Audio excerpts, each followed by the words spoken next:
제가 환상을 깨드리겠습니다. 첫 번째, 안정적인 직장이란 없다. 사회에 나오면 리스크 프리는 없어요. 여러분들 한 명 한 명이 개인이 어떻게 보면 작은 기업이라고 생각하셔야 되고, 뭐 공기업 좋은 데 가서 철 뭐뭐라고 표현을 하죠. 그런 데 가서 열심히 일해보세요.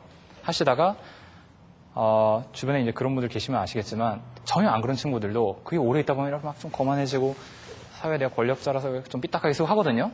그렇게 해서 이제 한 뭐 20년, 30년 하다가 한 60세, 65세쯤에 이제 은퇴를 딱 합니다. 그 순간에 세상이 그렇게 차가울 수가 없어요. 사람들이 다 등을 돌리고 여러분들이 그때 이제 행세했던 것들이 다 돌아옵니다. 만약 그때 이제 잘하신 분들한테는 또 좋게 돌아올 텐데 매 순간순간에도 사실은 여러분들은 리스크 속에 있고요. 그래서 리스크 프리가 없다. 두 번째는 이제 진로를 취업을 하실 때 레주메 같은 거를 막 산탄총처럼 뿌리시잖아요. 이렇게 일단 안정빵 회사에도 좀 넣고 내가 가고 싶은 산업에 한 3군데 넣고 주변에 이렇게 대기업들도 좀 넣고 중소기업 넣을까? 한 군데 넣어보기도 하고 절대 그러지 마세요. 하나는 맞겠지. 사람을 뽑는 사람의 마음은 똑같습니다. 정말 이 사람이 열정이 있고 어느 정도 애티튜드가 돼 있는 사람을 뽑으려고 하지 뭔가 딱 보면 알아요. 이 사람들이 하루 이틀 장사하는 게 아니잖아요. 딱 레주메 보니까 얘 한 굉장히 일반화되어 있는 최대 공약수 같은 딱 자기소개서를 보고 20군데 지원했구나. 얘는 한 5군데 지원했네가 보이거든요. 그런데 자기가 이제 대충 하면 하나쯤 되겠지. 절대 착각이고요. 저는 꼭 후배들한테 그런 얘기를 합니다. 자기가 관심 있는 산업에 선정한 다음에 거기에 딱 탑3 혹은 자기가 정말 가고 싶은 회사, 중소기업 있으면 거기에 딱 타겟팅을 해서 지원을 해라. 그리고 그냥 자기소개서만 넣지 말고 아까 인턴이랑 똑같이 그 회사에 들어가면 내가 무슨 일을 하겠다라는 거를 딱 정리를 하시고 고민을 하셔서 그걸 들고 와서 인사 담당자를 만나보세요. 저 같은 경우는 NC소프트를 어떻게 들어갔었냐면은 NC소프트 요새 공채하거든요. 저는 아직 공채라는 걸 해본 적이 없고 NC 들어갈 때도 이 회사에서 일하고 싶다라는 생각이 들어서 다짜고짜 정장 입고 찾아갔었어요. 그래서 아이템 복구해달라고 하는 그 콜센터에 가서 저희 회사에서 일하려면 어떻게 해야 돼 했더니 상담 직원이 네? 뭐 아이템 이런 게 아니고요. 굉장히 당황하셨는데 그때 바로 거기서 전화를 해서 인사 담당하셨던 팀장님과 한 20분 정도 실갱이를 벌이다가 그 팀장이 마지못해 내려오셨어요. 그 자리에서 인터뷰를 좀 하고 그럼 연락 주겠다 해서 3일 정도 있다 전화를 주셨거든요. 그래서 너 인터뷰 그러면 보러 와라 해서 이제 담당자 팀장님과 이제 인터뷰해서 그럼 언제부터 출근해라 해서 그렇게 직장을 구했었거든요. 돌이켜보아서 그때 인사팀장님께 여쭤봤었어요. 그때 저 왜 뽑으셨어요? 했더니 너 같은 놈이 처음이었다. 근데 그게 뭐 제 잘났다는 이런 얘기 살짝? 잘났다는 얘기가 아니라 굉장히 중요한 포인트예요.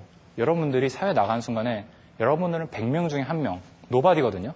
썸바디가 되기 전에는 여러분들은 사실은 사회에 묻어가는 사람이에요. 여러분들이 사회를 이끌고 차별화를 하셔야만 사회에 좀 더 많은 가치를 하실 수가 있고 또 뭐 좋은 데 취직하실 수 있지 않을까 생각이 들고요.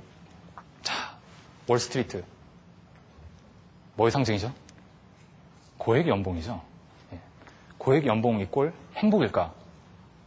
예. 정답은 그렇죠. 돈 많이 받으면 행복합니다. 예. 아닐 것 같아요. 농담이고요. 당연히 행복하고는 큰 상관이 없습니다. 무슨 말이냐면 돈은 여러분 행복에 있어서 필요 조건이에요. 필요 조건, 충분 조건 아시죠? 감사합니다. 예. 필요 조건이라는 거는 정말 딱 그 선만 넘으면은 그 다음부터는 여러분들의 인생에 돈이 행복을 만들어주진 않아요. 실제로 제 이제 지인들 중에서도 굉장히 좋은 산업에 가서 남들이 받는 거에 2-3배씩 연봉을 받고 보너스도 연봉을 100%씩 받고 하는 데 다니는 친구들이 있어요. 근데 그 친구들이 다 행복하냐? 절대 그렇지 않거든요. 그걸 정말 꿈꿔서 갔던 친구가 있는가 하면은 어떻게 고민하다 한 번쯤 경험해보고 싶긴 하지만 자기랑 안 맞을 걸 알면서도 간 친구들이 있어요. 엄청 스트레스 받습니다. 피부 트러블 나고 난리 나요. 살도 엄청 찌고 이런 친구들이 나올 수가 없어요. 황금수가 연봉을 받기 시작하고 보너스 한번 딱 맞잖아요. 이거 곤란하지? 예. 보너스를 한번 이렇게 받잖아요. 그러면은 그게 딱 한 효과가 1년 가거든요. 잊을만 하면 또 한번 딱 보너스 받고 하면 정신이 번쩍번쩍 들죠. 그러다 보면 어느 순간에 자기가 원래 가고 싶었던 산업으로 돌아가기에는 연봉차도 나고 거기 가면 왠지 내가 인생을 너무 많이 손해보는 것 같고 생각이 드니까 움직일 수가 없어요. 근데 결국 여러분 뭘 위해서 살아요? 건강? 돈? 뭐 여러 가지 있겠죠. 근데 결국은 그 모든 게 행복을 위해서 산다고 생각을 하거든요. 근데 그거를 잊어버리는 순간에 여러분들은 황금수갑의 노예가 됩니다.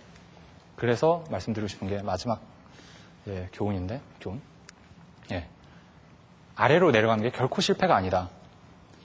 제가 그런 얘기 많이 해요. 여러분들이 꿈이 에베레스트 산인데 한국에서 이렇게 엄청난 경쟁 속에서 여러분들은 성장 1등 하다가 관악산까지 어떻게 1등 올라갔어요. 정상 딱 찍었어요. 난 에베레스트 가고 싶어요. 근데 계속 올라가서 에베레스트를 갈 수 있을까요? 절대 못 가죠. 절대 못 가죠. 관악산에서 내려와야만 에베레스트 산을 올라갈 수가 있습니다. 근데 그게 두려운 거예요. 왠지 내려가면 내가 인생을 손해보는 것 같다는 생각 때문에. 여러분들은 꼭 내려갈 수 있는 용기를 절대 잃지 마시고요. 그래서 이걸 정리하기 위해서 드리고 싶은 말씀이, 저는 젊었을 때는 다이아몬드 원석을 키우는 시기라고 생각을 하거든요. 이따만한 다이아몬드 원석을 잘 깎으면 이만한 다이아몬드가 나올 거잖아요. 너무 많은 분들이 졸업하는 순간에 키울 생각을 안 하고 막 깎기 시작해요. 예쁘게 레즈메 다듬고 커리어, 내 커리어. 뭐 토플 쭉 깎죠. 예쁘게 딱 깎아요. 근데 원석 요만한 데서 출발했으니까 깎고 나면 요만한 게 나오죠. 여러분들이 젊어서 이만큼 원석, 많은 고민하시고 많은 사람 만나보시고 많은 시행착오를 하세요. 시행착오인데 착오를 두려워하고 시행 성공이기만을 바라거든요. 절대 그러지 마시고 시행착오를 해보십시오. 이때 제일 중요한 게 외적 기준으로 자기 스스로 평가하지 마시고 내가 바라는 걸 하고 있는가, 내가 정말 행복한 길로 가고 있는가, 그 기준만 잃지 않으시면은 되게 많은 도움이 될 것 같습니다. 그래서 여러분들이 이제 그 마음가짐에서 직장을 선택하시고 인생을 사시면서 꿈으로 이어지면 되게 행복하지 않을까 싶은데, 그러면 직장이 아마 깨어 계신 시간에 아마 나가시면은 적게는 땡땡이 치신 분들은 한 40%? 열심히 하신 분은 80%까지 깨어있는 시간을 잡아먹을 거예요. 근데 그동안 내가 원하는 걸 하지 않고 내가 원하는 걸 하기 위해서 이것을 돈만 버는 거다라고 생각하면 얼마나 불행해요. 인생의 80%가 불행한 시간인데. 그러지 마시고 여러분들이 사랑하는 일을 꼭 하시길 바랍니다. 저도 그렇기 때문에 이제 사업을 시작을 했고요. 그래서 말씀드린 것처럼 결국은 이 모든 게 행복하게 살기 위한 게 아닌가 라는 생각을 하면서 오늘 말씀을 마치도록 하겠습니다.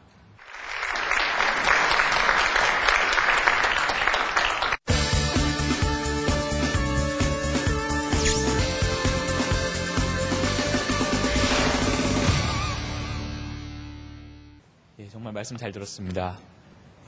질문 드리고 싶은 것은 아까 이제 초반에 그 과거를 볼 때 이제 자신의 강점과 약점을 파악해서 자신의 강점을 더 이렇게 강하게 해야 되고, 또 약점이 있으면 다른 사람들과 함께, 그러니까 자신의 약점을 커버할 수 있는 다른 사람들과 함께 하면 된다고 하셨는데 실제로 잘 되지 않는 경우가 많아요.